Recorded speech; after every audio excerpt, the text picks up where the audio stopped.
So it looks like we already have our first apology of the new year. A longtime comedian named Patton Oswalt went weak in the knees once the quote-unquote woke mob decided to come for his throat. And by throat, I mean Twitter mentions and Instagram comments. Some of you may remember him from the show King of Queens. That's at least how I knew who he was. Over the years, he has made many cameos on all kinds of TV shows, but to my knowledge, he does a lot of production work behind the scenes like writing and directing. So he's still a pretty prominent figure in comedy is what I'm trying to say, even if he's not always the one in front of the camera or on the stage. And you're probably wondering by now, what did this man do to make them so mad? What did he do for them to say they're ready to cancel him and end his career?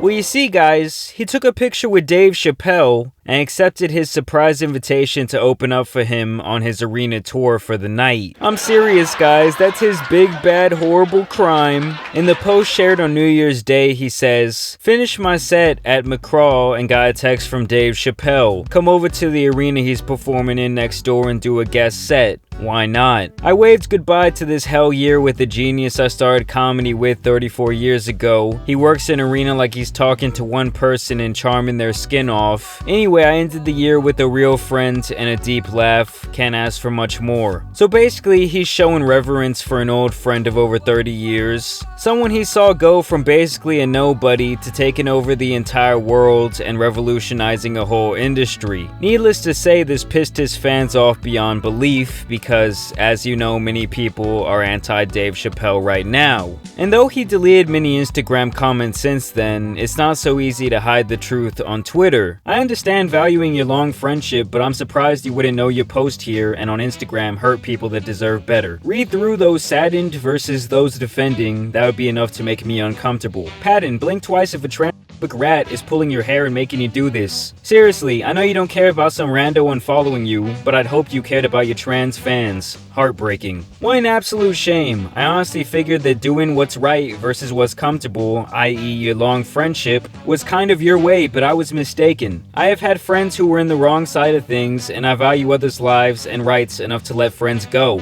That's the type of people we're dealing with here. Individuals who disown friends and family over a matter of opinion. You know, I know this sounds crazy, but have you ever thought about just not talking about politics with people who disagree with you if it offends you so much? Those were just a few examples in hundreds of comments that made this man think the sky was falling. Patton used to tell much edgier jokes than Dave Chappelle back in the day. Gonna have men in bright clothing and makeup. Time out. You mean like transvestites, right? You realize a clown is just a transvestite that doesn't stop.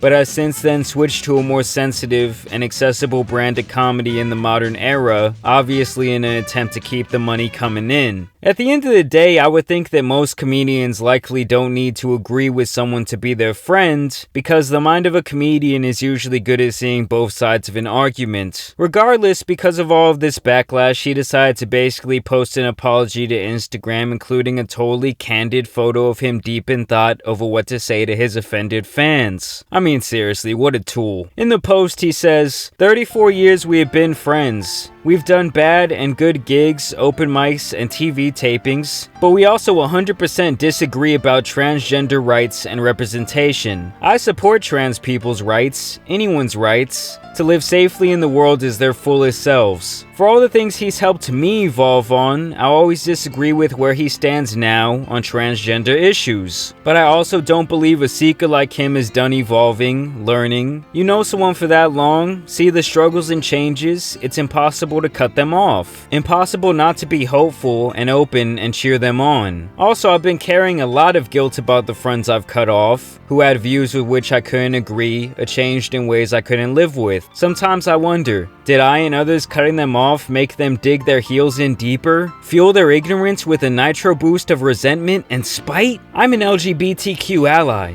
I'm a loyal friend. There's friction in those traits that I need to reconcile myself and not let cause feelings of betrayal in anyone else. And I'm sorry, truly sorry, that I didn't consider the hurt this would cause or the depth of that hurt. So in a nutshell, he threw Dave under the bus and basically called him a bigot who needs help, making it seem like that's the only reason they're still friends is so he can be the one to guide him on his big bigot journey. Keep in mind, this being after Dave called him up to do a set in a sold out arena just because it was a nice thing to do for an old friend, and he just sold his ass down the river the very next day. Truly a strange thing to see from a longtime comedian, but like many before him in recent years, he was terrified of getting canceled over a photo with a friend of 30 years. You know, this whole notion that you can't be friends with someone if they don't agree with you about every single thing, or that you'll stop being a fan of someone just because they have an opposing view to yourself, is downright stupid. That's why I really appreciate the people who watch my channel, because even if we disagree on things, most of y'all are mature enough to not take it personally. Life isn't about being around people who just agree with you. Also, him claiming that Dave is 100% against rights for trans people is a very dangerous hill to die on, and to paint him in such a light after he was being a good friend to you, in my opinion, is fucked up. But let me know what you guys think about the whole situation down below. Our first apology of the year, guys. You gotta love it. As always, I do want to thank you guys for subscribing and watching today, dropping a like on the video. It's been your boy, the Tan Superman. Happy New Year, you filthy animals. I'm out.